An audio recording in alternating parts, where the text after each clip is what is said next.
Moi, j'ai grandi dans un foyer chrétien. J'ai toujours su c'était quoi les choses de Dieu. Je savais que c'était la vérité, mais je n'en voulais pas. Et vous savez, je vivais ma vie comme bon me semblait. Je faisais ce que je voulais. J'ai jamais manqué de rien.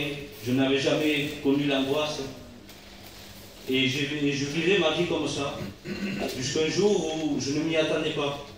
Vous savez, tout allait bien. Et un jour, comme un autre, l'angoisse m'est tombée dessus. Alors qu'il n'y avait rien de particulier, le problème, il est venu vers moi. Vous savez, l'angoisse était tellement forte que je ne pouvais pas dormir. Et je vivais, et Dieu me montrait qu'à travers cette angoisse, il m'appelait, qu'il était la solution pour ma vie. Et tous les jours qu'il y avait cette angoisse, il me disait, viens, je suis la solution. Et moi, je refusais. Moi, je ne voulais pas. Il me cherchait et moi, je le refusais. Et vous savez, il dit qu'il se laisse trouver par celui qui ne le cherche pas. Et aujourd'hui, il s'est laissé trouver à ma vie. Et le troisième jour que j'étais angoissé, c'était le soir. Vous savez, l'angoisse est tombée sur moi tellement fort que je voulais me lever du lit. Je voulais partir pour prendre des cachets. Je ne pouvais pas. Tellement j'étais paralysé de l'angoisse que j'avais. Et vous savez, Dieu, là, à partir de ce moment, il est venu vers moi, il m'a dit, je suis la solution, viens. Et moi, je ne voulais pas me convertir, parce que je savais qu'il fallait laisser les choses de ce monde. J'avais des copains que pour moi, c'était tout. Et je ne voulais pas les laisser. Mais cette soirée, il est venu. Et j'ai dit, Seigneur, si tu me veux réellement, Seigneur, je veux t'accepter, mais je veux que tu le fasses, parce que moi, je ne peux pas. Et vous savez, j'ai dit cela, et quand j'ai dit ça, l'angoisse, elle est partie. Elle est partie, je me suis rendormi. Vous savez, je me suis levé le lendemain. Je suis parti avec mes copains. Je vous promets que je ne pouvais plus rester avec eux. J'ai dit, les gars, je ne peux plus, je m'en vais, je ne me sens plus à ma place. Et je suis parti, mais je ne me sentais pas un chrétien. Je ne sentais pas cette paix qui venait de Dieu. Et vous savez, la nuit, encore une fois, le lendemain, cette fois, je me suis réveillé encore une fois à 4 h du matin. Mais cette fois, ce n'était pas avec une angoisse. C'était avec une paix que je ne pouvais pas expliquer. Quelque chose qui n'était pas de ce monde. Je ne le connaissais pas. Vous savez, récemment, je lisais mes messages et je disais, pour un chrétien, je suis trop jeune pour un chrétien. Vous savez, je me suis converti à 15 ans. Si j'aurais pu donner ma vie, si je savais que ma vie allait changer à ce point, que j'aurais eu ce que j'ai aujourd'hui, je l'aurais fait avant. Dieu vous bénisse. On va demander aux frères qui est passé pour les offrandes de prier, de rendre grâce à Dieu.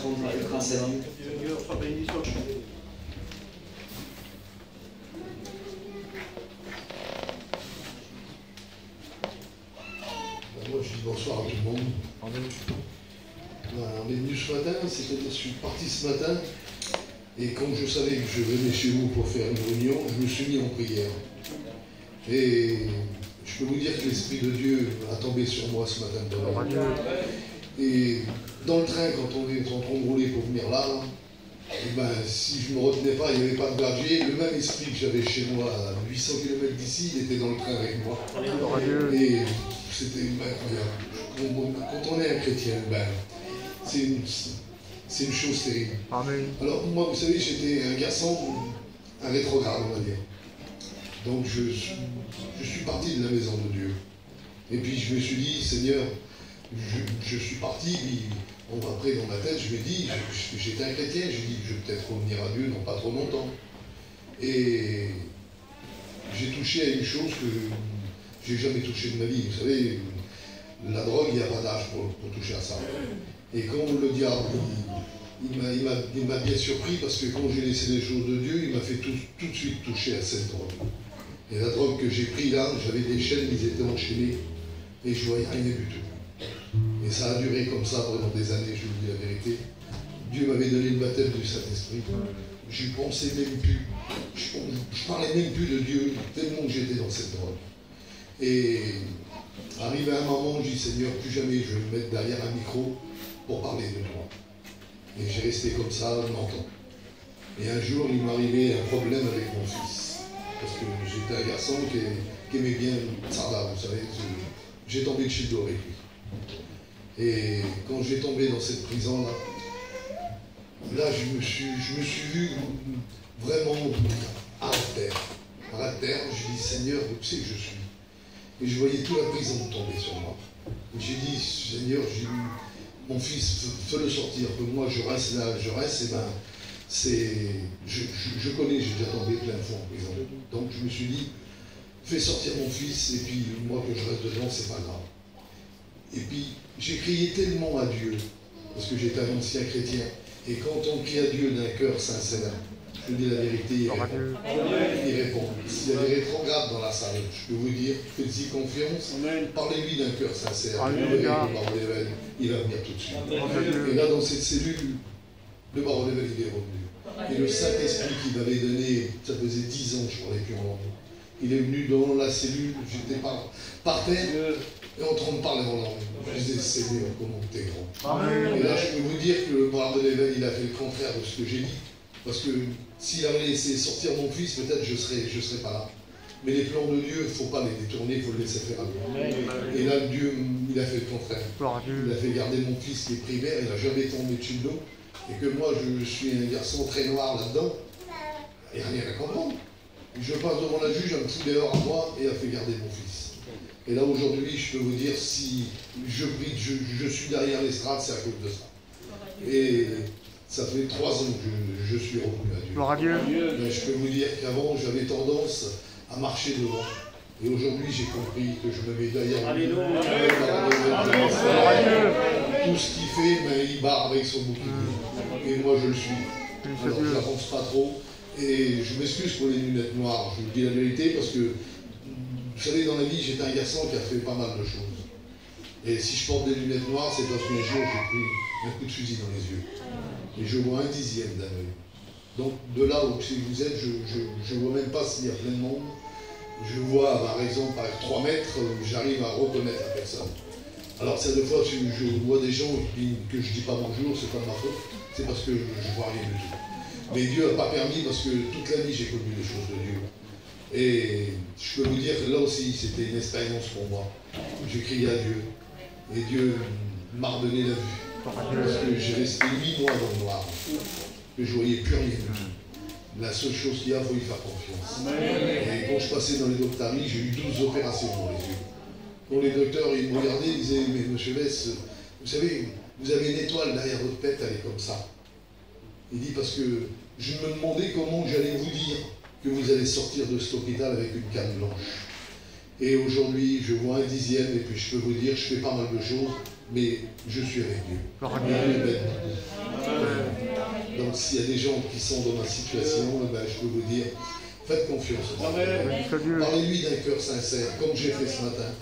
Le Dieu que j'avais il y a 800 km, dans le train, il est avec moi. Je peux être n'importe où. Je sais que Dieu est toujours avec moi. Et Dieu compte ma vie tous les jours. Que Dieu vous bénisse. Amen. Parce qu'avant d'être un serviteur de Dieu, ben, on a eu besoin de Dieu. Nous, on ne connaissait pas Dieu. On ne savait pas qu'il y avait des chrétiens, qu'il y avait des pasteurs. On est de Paris et on vivait dans des cités qu'entre nous, on ne voyait pas de voyageurs, on ne voyait pas de manches, on ne voyait pas de chrétiens. Vers nous, ils se disaient catholiques parce que comme un enfant il venait au monde, on le passait à l'église. Et quand quelqu'un mourait, eh ben, on le passait à l'église avec.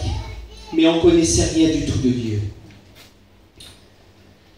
Vers nous, quand ils avaient besoin de quelque chose, ils ne priaient même pas Dieu, ils allaient au cimetière et puis ils priaient sur les tombes.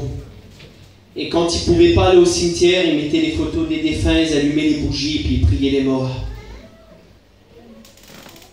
Et un jour, en 1987, ma sœur, elle devait subir une opération parce que il fallait attendre qu'elle ait 3 ans. Elle est née avec une artère en plus dans les reins et elle aurait pu perdre ses reins, mais il fallait attendre qu'elle ait 3 ans parce que l'opération, elle était trop importante. Ça serait maintenant, peut-être qu'il ferait tout de suite.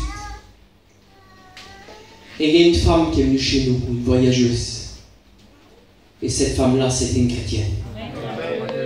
Et ma mère, elle a expliqué que la petite, elle rentrait à l'hôpital et puis elle aurait été prête à faire n'importe quoi, on ne connaissait pas Dieu. Et cette femme-là, à Stockhavis, on nous a dit, c'est pas possible, Lita, que tu sais pas ce que Dieu a fait sur les places au milieu de notre peuple. Elle a dit, il y a des serviteurs de Dieu qui prêchent l'évangile, il y a des drogués qui sont délivrés de la drogue, il y en a qui sont délivrés de l'alcool. Elle a dit, il y en a qui fument depuis des années, elle a dit, ils repartent des réunions et ne fument plus. Alléluia. A dit, Dieu, il fait des grands miracles.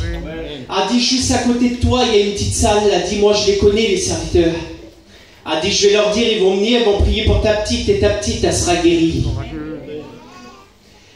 Et c'est ce qui s'est passé. Il y a des serviteurs qui sont venus chez nous, dans la maison chez nous. Et ils ont prêché l'évangile. Pour la première fois de notre vie, on a vu la Bible ouverte. Et ils nous ont parlé de Jésus. Il y a eu des cantiques, des témoignages. On était une dizaine de personnes. Et à la fin, ils ont fait un appel pour les malades, comme souvent on voit dans les réunions. Mon père, il était au bout, il est venu devant avec la petite. Et ils ont prié pour elle. Dans le nom de Jésus, comme la Bible a dit. Sans plus, sans moins. Il n'y a pas eu d'ange qui est descendu du ciel. Mais le jour de l'opération, il est venu. Et le radio, il a fait une radio de contrôle pour voir comment il fallait qu'il opère, parce que l'opération, elle était importante. Et comme il a fait la radio de contrôle, l'artère, elle était pure. Nous qui étions dans les cités, qui ne connaissaient pas Dieu, qui priaient les morts, on était ignorants des chrétiens, de tout ça. Le Seigneur, il venait de faire un miracle chez nous. Et on a cru en Dieu. On a cru en Dieu et on a tellement cru en lui qu'on a fait plus que croire, on y a donné nos vies. Ma mère s'est donnée à Dieu, mon père. Ma mamie, c'était une alcoolique. C'était une femme qui buvait, elle était 9h du matin, elle était morte saoule. Une vraie alcoolique. Elle a été délivrée de l'alcool. Mon arrière-mamie, elle avait 80 ans. Elle a rencontré le Seigneur, elle a été baptisée du Saint-Esprit. Le Seigneur, il a fait un grand miracle chez nous. Et on s'est donné à Dieu. Et tout ce que ma mère a lisé dans la Bible et qu'elle faisait, tout ce qui disait que c'était une horreur aux yeux de l'Éternel, une abomination de prier les morts, elle nous a appris à ne pas le faire. Tout ce qu'elle lisait dans la Bible et qu'elle faisait qui était contre la parole, elle nous apprenait à ne pas le faire. On a grandi. Et j'ai aimé Dieu de tout mon cœur. Depuis le premier jour où j'ai entendu parler de lui, je l'ai aimé. Et en 1990, un jour qui était comme les autres, mon père, il s'est réveillé. Et il saignait du nez, il saignait de la bouche. Et puis pour aller au plus court, c'était une leucémie foudroyante qu'il était en train de faire. Une leucémie aiguë.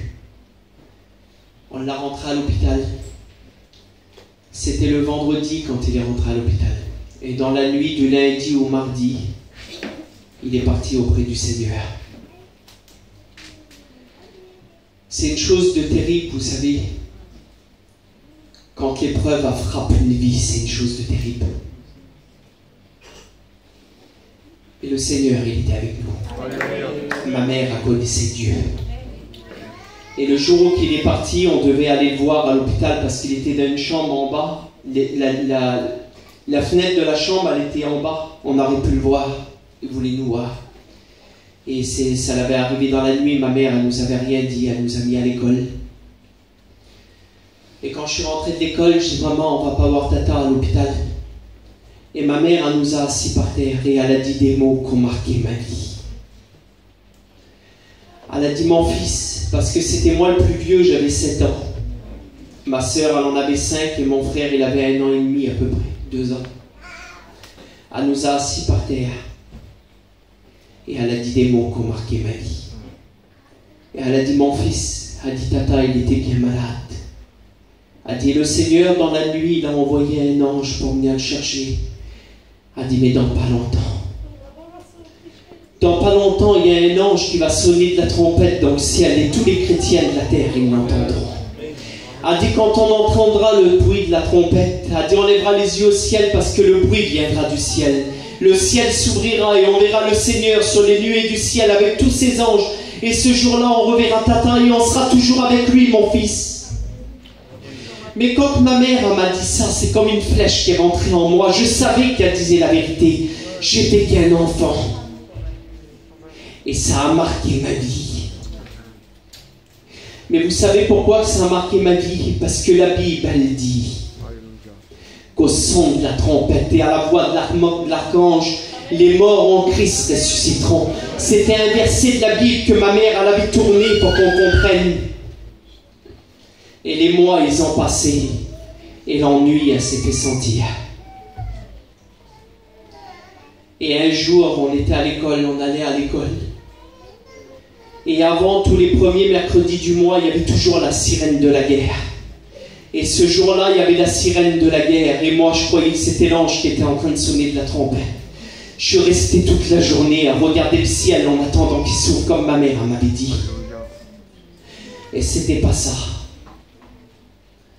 Je suis rentré chez moi le soir et j'avais l'habitude de prier Dieu parce que j'aimais Dieu.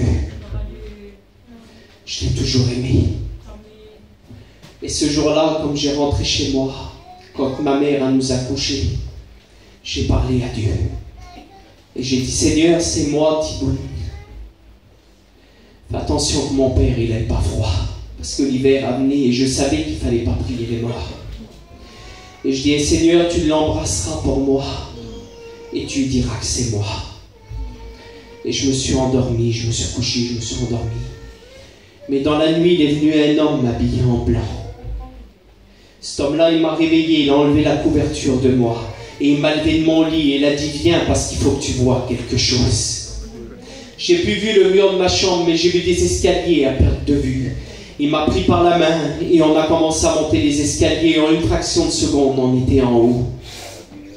Sur ma gauche, c'était un grand jardin immense. Mais nous, on a pris à droite.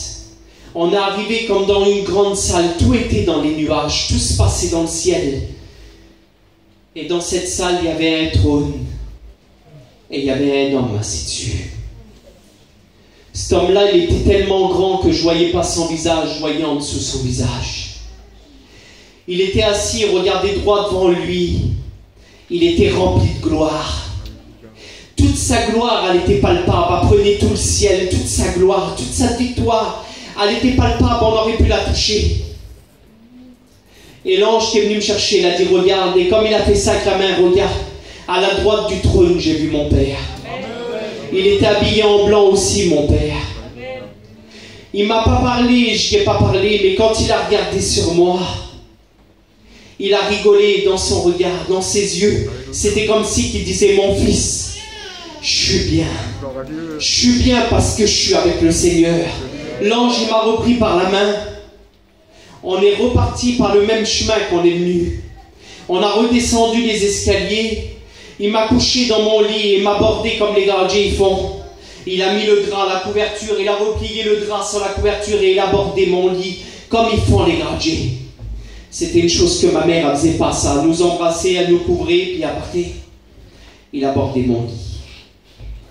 Et quand il a bordé mon lit, je me suis endormi et je ne l'ai pas vu partir. Mais par contre, le matin, je savais que Dieu parlait dans des rêves. Et je disais par des rêves, ça ne pourrait pas être vrai, Seigneur. Parce que si ça serait vrai, ça voudrait dire que mon Père, il est vraiment près de toi. Je ne peux pas vous dire ce qui s'est passé en moi. Mais je sais une chose, c'est que quand j'ai voulu me lever, il avait serré le lit tellement fort que je suis resté bloqué dans mon lit. Par les cris que j'ai lâchés dans la maison, ma mère m'a pris, elle m'a emmené vers ma mamie, on était tous des chrétiens. Et ma mamie, elle a dit, mon fils, qu'est-ce qu'il y a eu? Je disais, mamie, j'ai vu le Seigneur, j'ai vu mon père, mamie, j'ai vu mon père, j'ai vu mon père. Elle dit, on va prier. Elle dit, on va prier, mon fils. Je dis, oui, on avait l'habitude d'en prier vers nous. Et quand on a prié, je le dis jamais, mais je le dis ce soir, j'ai été baptisé du Saint-Esprit. Et vous savez dans quelle langue que j'ai parlé? J'ai parlé en espagnol. Je ne suis pas un espagnol. J'ai prié tout en espagnol. J'avais 7 ans. Ce jour-là, j'ai fait une promesse à Dieu. J'ai promis à Dieu de le suivre toute ma vie. Aujourd'hui, j'ai 39 ans. Et je vous témoigne de ce que Dieu a fait pour moi. Et j'aimerais encourager tous ceux qui sont dans le deuil, tous ceux qui pleurent. Dans pas longtemps, l'ange va sonner de la trompette. Les tombes vont s'ouvrir et on va revoir les nôtres. On va être enlevés avec eux sur les nuées du ciel pour louer notre Dieu. Pour l'éternité. On chante le dernier cantique. On loue Dieu ensemble. On courbe les fronts. On loue l'Éternel ensemble. Que les ténèbres du dehors tremblent. Que la tristesse dans les cœurs tremble. Que le deuil tremble et s'enfuit loin de nous. Parce que bientôt il revient.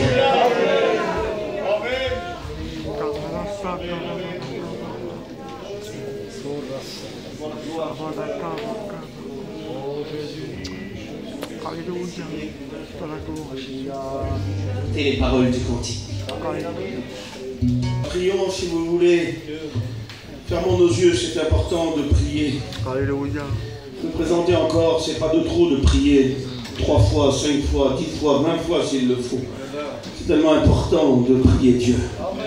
Laissons-nous bénir ce matin, ce soir, Dieu commence déjà à nous bénir. À nous bénir, à nous bénir.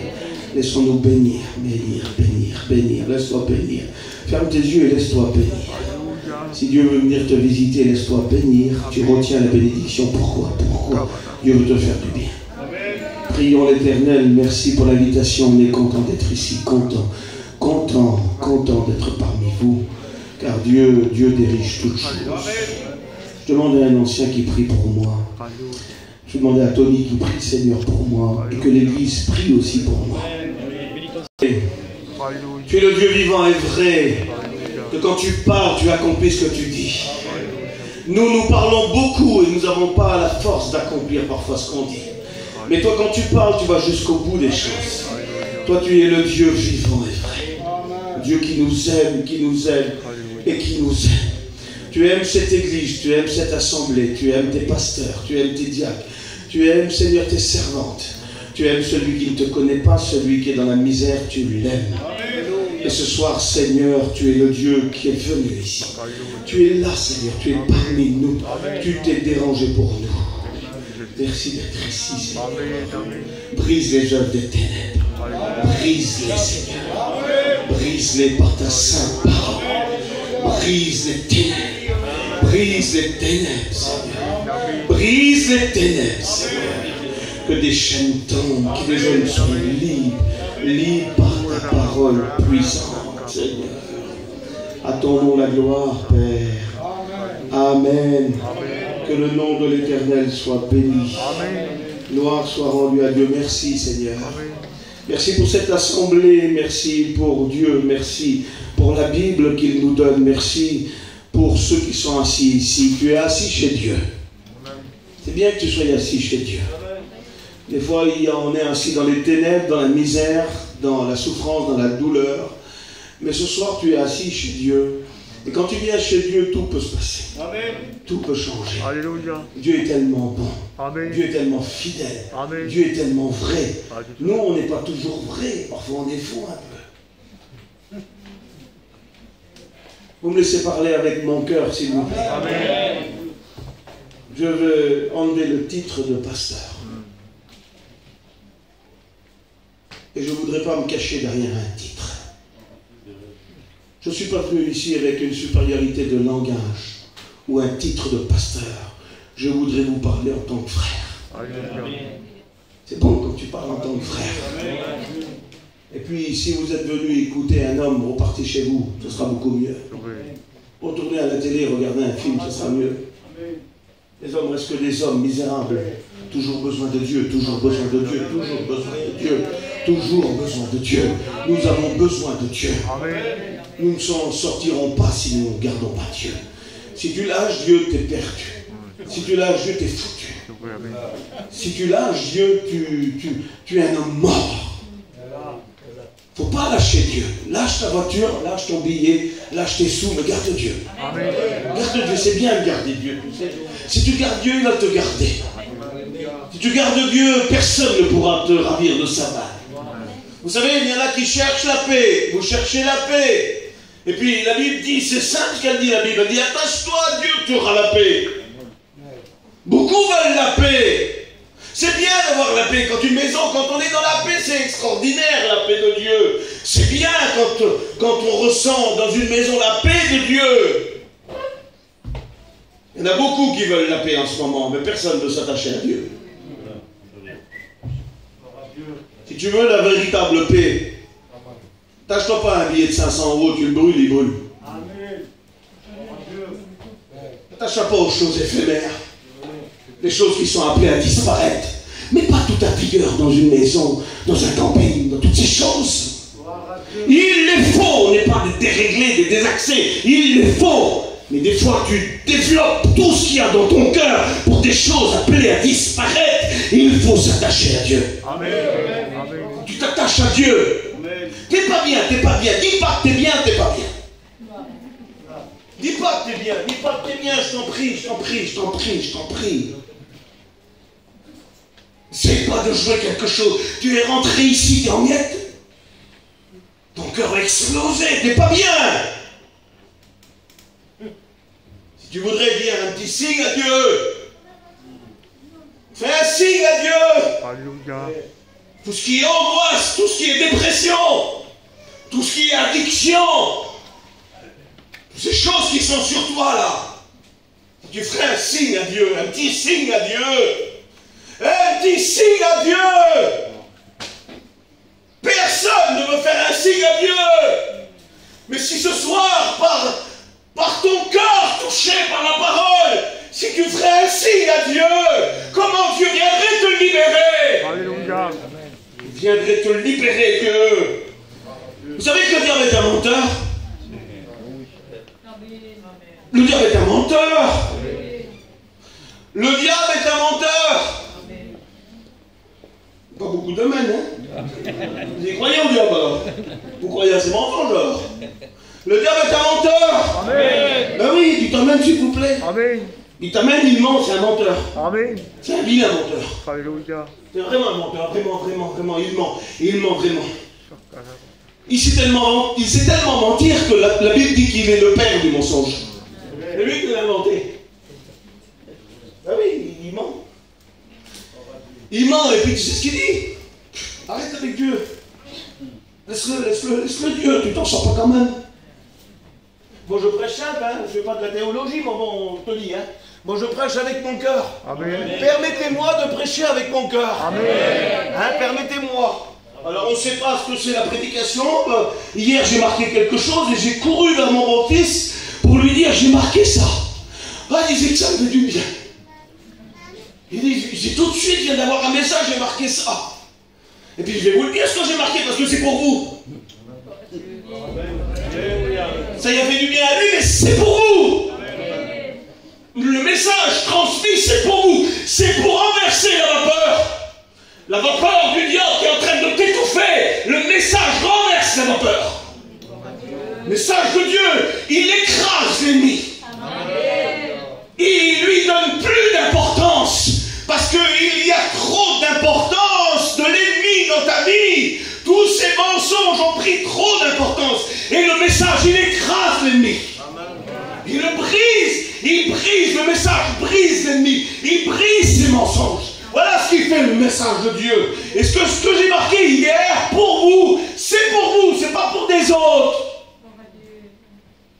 C'est pas pour un enregistrement, pour Internet ou pour l'autre. C'est pour l'église de Cavaillon. C'est pour ceux qui sont assis ici. Là. Il peut parler après à travers le message, mais pour l'instant, c'est toi qui as besoin de ce message. Amen. Voilà ce que j'ai marqué, Tony. Veux-tu encore y croire? Amen. Amen. Il n'y a plus de foi. Tu penses plus t'en sortir. Mais le message vient marcher sur le diable. Parlez, dites Amen. Amen. Parlez. Alléluia. Il faut parler, les chrétiens. Il ne faut pas rester muet, inerte comme ça. Parce que dans notre cœur, il y a Dieu, le Dieu de l'impossible. Alors il faut parler. Il faut parler. Il faut se lever, crier dans les réunions. Il ne faut pas rester comme ça. Comme ça, on étouffe, on meurt. Il y a la guerre dans le foyer. Il y a des angoisses, il y a des dépressions, il y a des maladies. Puis on vient à la réunion, on reste là. Reste pas comme ça, parle. Parle, il faut parler. Et puis moi j'ai envie de te dire ça ce soir. Alléluia. Veux-tu encore y croire? Amen. À qui tu veux croire? Il peut n'arrendre, machin là. À qui tu veux croire? À qui tu veux croire? Dis-moi. Alléluia. Veux-tu croire au mensonge du diable? Ou veux-tu croire à Dieu? Ah, ça dépend à qui tu veux croire. Ça dépend. Voilà, tu dis Amen, c'est trop bien, tout est bien. Mais ça dépend à qui tu veux croire. Parce que pour le moment, moi je parle selon le Saint-Esprit. Alléluia. Mon Tony, les anciens qui sont là, pour le moment, écoute bien, pour le moment tu es en train de croire à l'ennemi. Dans la gloire, Seigneur. Et puis cet ennemi-là, il fait plein de misère. Mais je dis encore une chose, et je me répète dans mes mots aussi, il faut le dire 100 fois, je le dirai 100 fois. La prédication ce soir est en train de redonner de l'espoir. Elle redonne de l'espoir. Mais qui c'est qui redonne l'espoir? Donald qui parle fort? Non, c'est Dieu qui crée l'espoir dans les cœurs. Si tu crois au mensonge du diable, tu ne t'en sortiras pas. Nous allons voir après, nous allons rentrer dans la Bible. Un homme a cru au mensonge de l'ennemi parce que sa situation était très difficile. Je peux te comprendre que tu vis quelque chose de difficile. Mais Dieu veut redonner de l'espoir. Veux-tu encore y croire? J'ai dit, veux-tu encore y croire? Avec 3 points d'exclamation. Tu sais, ça vient du cœur. Oui, je veux encore y croire. Veux-tu encore y croire? Car quand tu j'ai marqué comme ça. Car quand tu veux encore y croire, tout peut changer. Amen. C'est beau, hein? C'est beau, hein? Amen. Quand tu veux encore y croire, tout peut changer. Amen. Veux-tu encore y croire à ton miracle? Amen. Ta première miracle. Mais pour l'instant, tu es en train d'écouter les mensonges de l'ennemi. Il est en train de te dire non, c'est pas vrai. Regarde, ça tarde. Alors tu t'affaiblis, tu deviens faible. Et puis ta foi est touchée, elle est touchée. Et si Dieu l'a dit, si lui, il l'a dit, veux-tu encore croire à ton miracle? Veux-tu encore croire à ta guérison? Veux-tu encore croire à ta guérison? Qui c'est qui est malade ce soir? Qui c'est qui est malade ce soir? Qui c'est qui est malade ce soir? Personne n'est malade. Qui c'est qui a mal à la tête? Ça va marcher. Ça ne marche pas. En qui crois-tu? Est-ce que tu crois que Dieu t'a promis une guérison dans ton cœur? Peut-être que tu as l'âge, tu n'oses pas lever ta main. Qui c'est qui est malade ce soir? Une soeur est malade. Une soeur lève sa main, est malade. Et puis là, c'est pas du sentiment, c'est pas sentimental. On ne fait pas du sentiment, on n'est pas dans une boule magique, on n'est pas en train de faire du docrépen de la ligne de la main. Nous prêchons le Dieu vivant et vrai. Le Dieu qui est tellement puissant. Puis une soeur est malade. Puis moi j'ai envie de te dire ça. Crois à ton miracle. À ta guérison. Crois-le. Crois-le. Veux-tu encore y croire? Veux-tu encore croire à ta délivrance? Veux-tu encore croire à une délivrance? Des hommes qui sont attachés, liés très fortement. Et la Bible dit que personne ne peut sortir de la maison, prendre la maison de l'homme fort. Il faut l'homme plus fort. L'homme fort, c'est le diable, il te tient en ce moment, il te tient. Il te tient et tu ne peux plus t'en sortir. Tu es lié, comme Voldy a dit, il était lié par la drogue, lié par la drogue, lié par la drogue. Puis d'un seul coup, il a fait appel dans la prison à l'homme plus fort c'est Jésus. Et quand il a fait appel à l'homme fort qui est le diable, a été obligé de lâcher Voldy. Et Voldy a été libéré de la main de l'homme fort, parce que l'homme plus fort s'appelle Jésus-Christ. Veux-tu encore croire à ta délivrance? Veux-tu croire ce soir qu'il est capable de te délivrer ce que tu fais en secret? Ce que personne ne sait.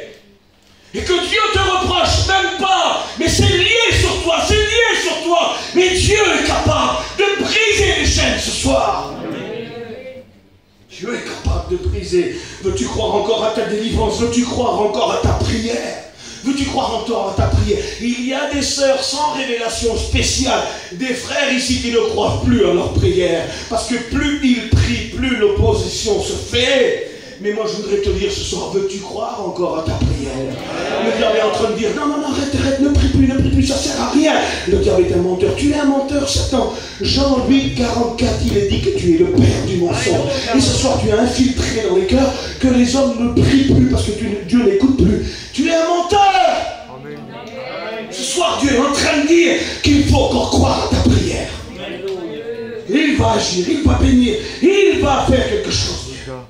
Veux-tu encore croire à ton mariage, la petite femme que tu aimes, ou que tu as aimée, et puis que le diable est venu à tout renverser.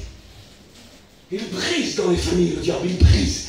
L'auteur de la destruction, c'est le diable. C'est pas le pasteur.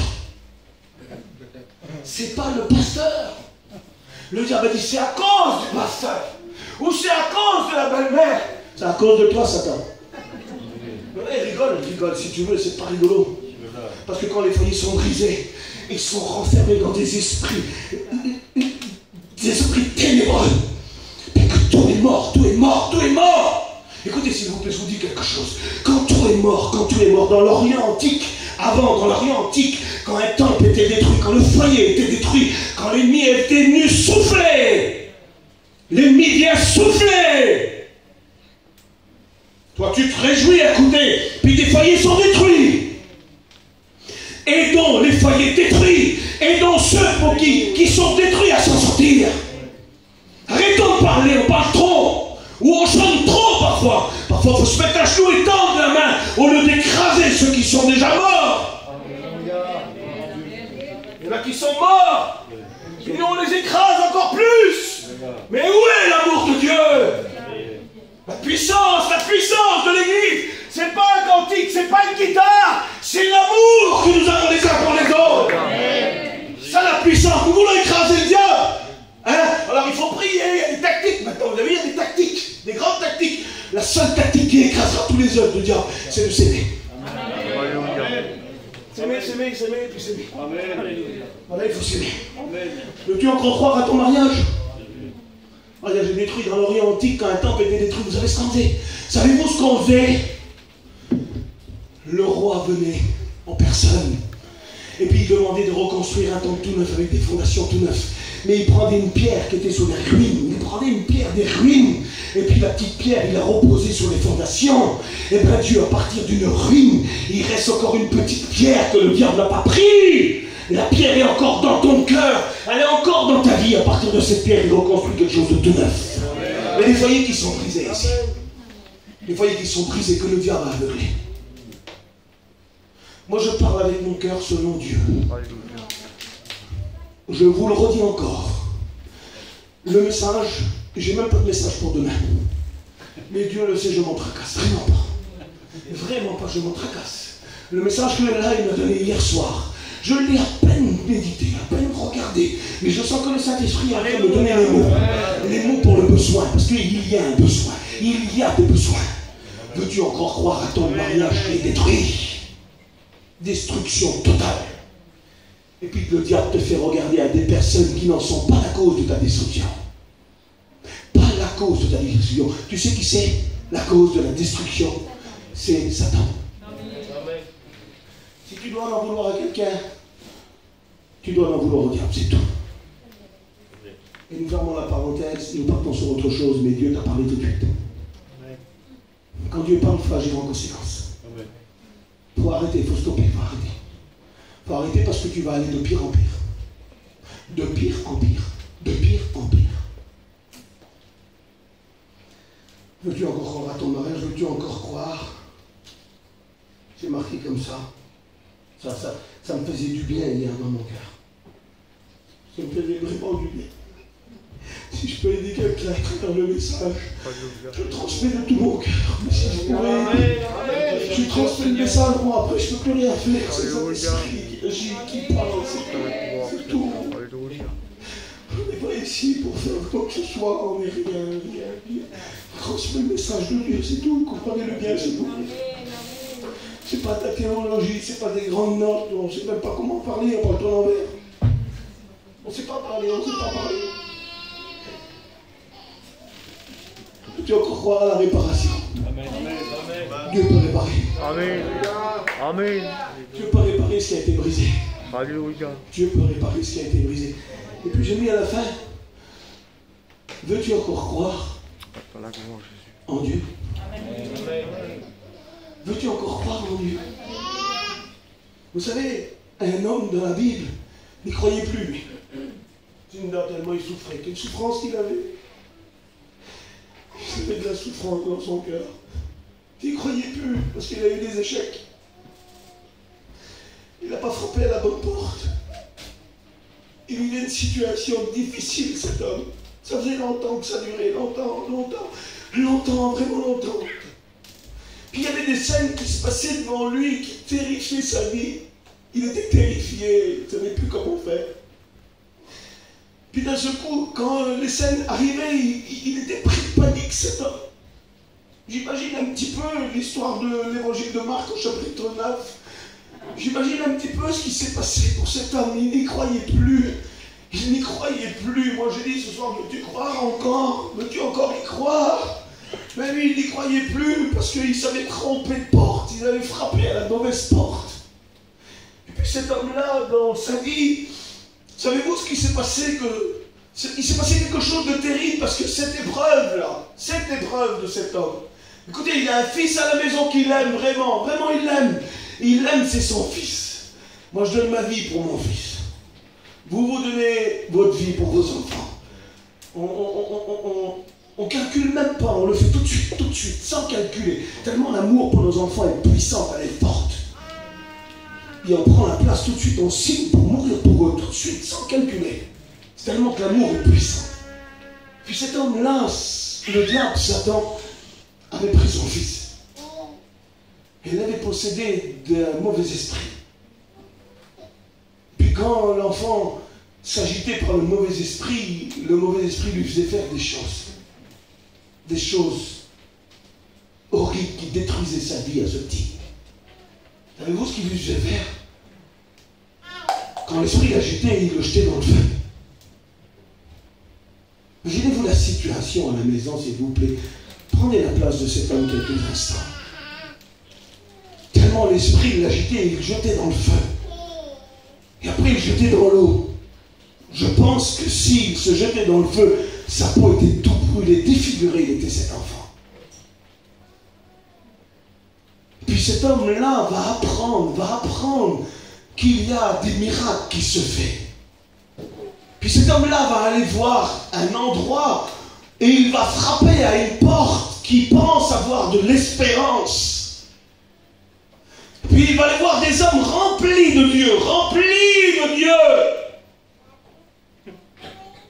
Ces hommes-là ont propagé l'évangile dans le monde entier. Ces hommes ont bouleversé le monde. Ce pas des hommes avec, un tel ou un tel ou un tel. C'est les fondateurs de l'Église. C'est des hommes puissants, ils sont au nombre de 12. Et puis il vient avec son problème, il vient avec sa misère, il vient avec sa souffrance, comme toi ce soir. Tu es rentré ici avec ta misère, avec ce que tu vis. Quand tu vois aujourd'hui sur ton fils, il est défiguré par la drogue, par les circonstances de la vie, par l'angoisse, par les dépressions. Il est enflé par les cachets, pardonnez-moi. La situation à la maison ne change pas. Puis le diable vient en mettre encore une couche, et puis il appuie sur nous. Tu vois, regarde, il n'y a plus du prix, que ça ne va pas. Puis cet homme vient vers les apôtres. Je vous en prie, je le dis avec mes mots. On est là ici, on tient des églises. Moi j'ai une petite église à Paris, et puis voilà, on fait l'œuvre de Dieu. Et il y a des hommes beaucoup plus importants, avec des grandes responsabilités, merci Seigneur. Dieu place des hommes pour faire grandir l'église, pour édifier l'église avec des ministères différents. Mais si tu mets tout ton cœur dans l'homme, ça ira pas. Lui avait tout mis dans les apôtres. Puis quand il arrive, les apôtres ne peuvent rien faire pour l'enfant. Pourtant, c'est des noms, hein. C'est des noms importants. Puis quand la situation est bloquée, qu'il n'y a plus rien à faire, Jésus descend de la montagne.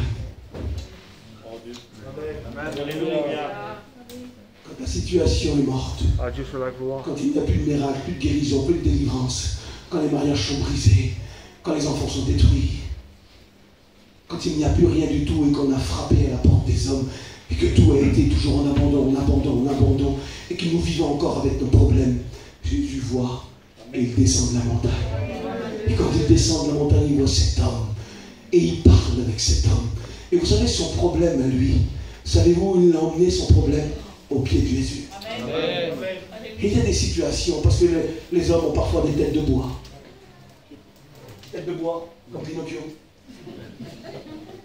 Tête de bois comme Pinocchio, puis des grands nez comme Pinocchio. Puis Dieu parle, il parle, Dieu, il parle.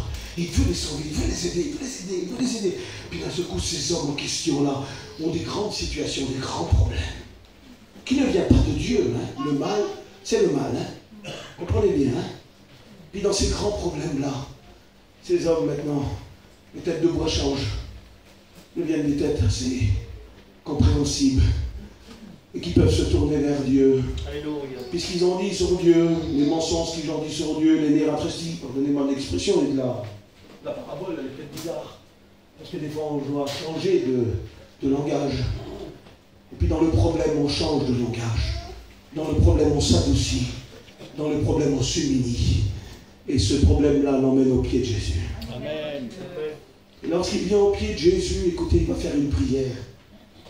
Et je vais terminer. Voilà, donnez-moi encore 3 minutes et je termine. On va faire une prière. C'est une bénédiction à double sens. Cet homme-là vient pour son fils et il découvre que le véritable problème, c'est lui. Et puis Jésus va lui poser des questions qu'il va répondre, parce que quand Jésus pose des questions, il faut répondre. Il faut que tu répondes ce soir. Il faut que tu lui dises qu'est-ce qui ne va pas. Il faut que tu lui dises qu'est-ce qu'il y a dans ton cœur. Il faut que tu lui dises, Seigneur, viens que je suis là. Je suis là, Seigneur. Amen. Je suis là, Dieu. Amen. Je suis là, Seigneur. Amen. Je suis là. Vous savez, quand Dieu veut parler, il parle. Amen. Tout à l'heure, on a vu quelque chose dans le train, Tony, une chose extraordinaire. Mais chronométré par Dieu. Dessiné par Dieu, à la minute, à la seconde près. On est arrivé à Lyon tout à l'heure, et puis Thibaut, il voit une voyageuse comme ça, 75 ans sur le quai, qui allait prendre le train. Et il dit, c'est une voyageuse ça, mais quand Dieu veut parler à une âme, quand Dieu a décidé de te parler ce soir, il est en train de te parler. Amen. Et puis il dit, elle va monter dans le train, puis moi je dis, elle va s'asseoir à côté de nous. Et je le sais dans mon cœur aussi, à s'asseoir à côté de nous, c'est pas pour rien, c'est parce qu'il faut qu'on lui parle. Amen. Puis cette femme-là, elle rentre dans le wagon, et puis elle repart dans l'autre.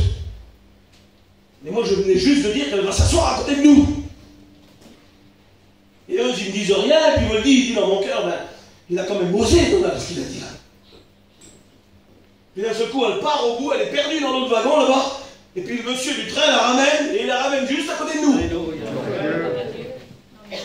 Et eux, ils me regardent comme ça, lui, il commence à trembler dans le train. Voilà, je dis, ben, elle est là. Puis on commence à lui parler de Dieu. Et on lui parle du Seigneur. Et puis on lui dit comme ça, on lui dit, tu sais, avant que tu montes, on savait que tu allais t'asseoir à côté de nous. Parce que quand Dieu veut parler à une âme, il a fait asseoir à côté de toi. Alléluia. Et quand Dieu a décidé de te parler ce soir en te disant, veux-tu encore y croire, c'est parce qu'il veut créer en toi de la foi pour y croire encore. Alléluia. Et puis Dieu, lui, quand on lui parle, je dis, tu sais ce que Dieu a à te dire? Il a à te dire qu'il t'aime. Amen. Puis elle dit, c'est curieux ce que tu dis, parce que les autres jours dans la boulangerie, il y a un monsieur sédentaire qui m'a suivi derrière, j'en avais peur, puis il a frappé à la porte de mon carreau, il m'a dit, vous voulez quoi, monsieur? Ben, j'ai quelque chose à vous dire, madame, Dieu vous aime. Alléluia. Et Dieu avait chronométré ces choses-là. Puis elle dit, j'ai ma petite fille qui est chrétienne, écoutez, j'ai ma petite fille qui est chrétienne, et c'est elle qui m'a déposé à Lyon, et elle prie pour moi, mes petites filles, prions pour moi. Voilà ce qu'elle nous dit tout à l'heure.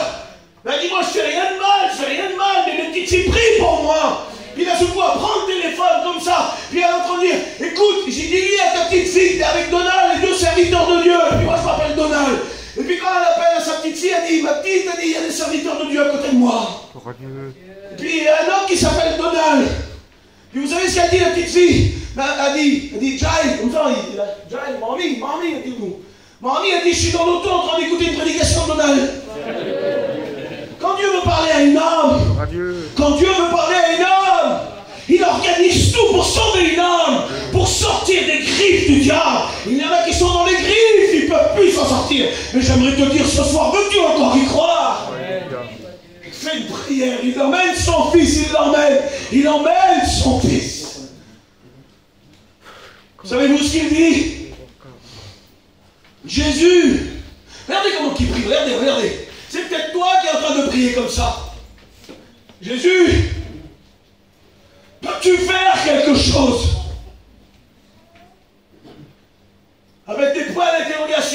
si il prie, si tu peux faire quelque chose. Jésus lui dit, si je peux faire quelque chose. Et Jésus va lui lancer un message puissant qui va pénétrer son cœur. C'est un petit verset de 3 lignes qui va pénétrer son cœur. Jésus va lui dire, tout est possible à celui qui croit. Amen. Et c'est pour ça que ce soir, j'aimerais te dire de la part de Dieu, veux-tu encore y croire? Amen. Parce que quand tu crois à Dieu, tout est possible. Savez-vous ce qu'il fait cet homme-là? Il dit, Seigneur, Seigneur. Il prie même plus pour son fils, parce que le problème c'est lui. Il dit, viens à mon secours de mon incrédulité. Il n'y croyait plus, il n'espérait plus. La situation était trop grave. Alors il a demandé pardon à Dieu pour son incrédulité. Et lorsqu'il a demandé pardon à Dieu, il a été béni. Et son fils a été délivré. Veux-tu encore y croire? Veux-tu encore y croire? Est-ce que on va prier s'il vous plaît? Ça y est, j'ai fini. Veux-tu encore y croire? Veux-tu encore croire à ton miracle, à ta guérison? Veux-tu encore croire à la délivrance? Dieu est en train de te demander qu'il faut y croire. Il faut y croire parce que c'est le Dieu de l'impossible. Même si c'est grave, même s'il est jeté dans le feu, dans l'eau, même si son visage est défiguré par les addictions, j'aimerais te dire que Dieu est en train de te dire ce soir, veux-tu encore y croire? Veux-tu encore y croire? Cette prédication est en train de craser les mensonges du diable. Elle est brise, elle brise les ténèbres. Il y en a qui sont assis dans les ténèbres et dans leur souffrance, mais la prédication redonne de l'espoir. Veux-tu encore y croire? Veux-tu encore y croire? Veux-tu encore y croire à ton miracle? Oui, à ton miracle. Écoute, si tu veux encore y croire, si tu veux encore y croire, parce que Dieu donne de l'espoir et il redonne du courage. Si tu veux encore y croire, tu serais prêt à te lever devant Dieu pour ne plus croire aux mensonges du diable, mais croire véritablement à Dieu. Changer de croire de cette autorité ténébreuse qui nous afflige, qui nous fait mal, qui nous attriste et qui nous dit que ça ne changera pas. Dieu est en train de te dire, comme il a dit à ce père-là, tout est possible à celui qui croit. Veux-tu encore y croire? Laisse-toi ta place, lève-toi. Lève-toi pour marcher sous les mensonges du diable. Lève-toi de ta place. Là, maintenant, tout de suite. À l'instant même. Attends pas demain, après-demain. Tu le sais au plus profond de ton cœur que Dieu est en train de te parler. Et il t'a parlé. Que Dieu soit béni pour les sœurs qui se lèvent. Lève-toi de ta place. En écrasant tous les mensonges de l'ennemi. Il a pris ta joie. Il a pris ta joie. Il a mis la tristesse. Peut-être ton foyer est détruit et puis ça ne va plus. Mais Jésus est en train de te dire, veux-tu encore y croire? Parce que tout est possible à celui qui croit. Celui qui veut y croire, levez-vous ce soir. Levez-vous et je vais prier pour vous. Que Dieu soit béni pour ces personnes qui se lèvent, pour la foi qui revient dans les cœurs, et les mensonges du diable sont anéantis. Ne tardez pas à vous lever, s'il vous plaît. Ne tardez pas à vous lever devant Dieu. Vous ressentez dans votre cœur que Dieu vous a parlé. J'étais le canal qui parle, transmettre la parole. Et ressentez, Dieu vous a parlé. Si c'est l'agitation à la maison, puis si ça ne va plus à la maison, tu veux encore croire? Tu peux encore croire que tu vas être délivré? Aurait-il les hommes liés ce soir? Peux-tu croire que Jésus va faire quelque chose pour toi? J'étais mort sous moi en 2003, il m'a libéré. J'ai ouvert la Bible, il m'a libéré de tout. De tout. J'étais saoul ce soir-là, j'ai juste ouvert la Bible. Il m'a libéré ce soir-là, il m'a appelé au ministère le même soir. Parce que j'ai cru que Dieu allait faire quelque chose. Veux-tu encore y croire? Il y a encore un peu de foi dans ton cœur pour te lever. Lève-toi, je t'en supplie, lève-toi. Dieu te bénisse, fils. Dieu te bénisse. Merci, Seigneur, béni. Vous savez, j'ai un fils qui est rétrograde. Je veux y croire ce soir. Je veux y croire. Je veux y croire. Je veux y croire qu'il va être libéré. Qu'il viendra à Dieu. Veux-tu encore y croire? J'arrête plus de dire ça parce que c'est le mot que Dieu met sur mon cœur. Alors croyez. Que Dieu vous bénisse.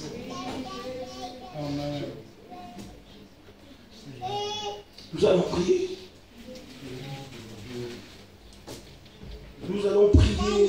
Le diable est un menteur. C'est un véritable menteur. Nous prions maintenant. Seigneur, je prêche ta parole comme tu me l'as donnée hier. J'ai rien rajouté, Seigneur. On n'était pas plus, Seigneur. Que tu m'as donné plus de nous. Toi, Seigneur, tu as créé la foi par ta parole, parce que la parole est puissante, elle crée la foi dans le cœur. Elle détruit les mensonges de l'ennemi, elle redonne de l'espoir.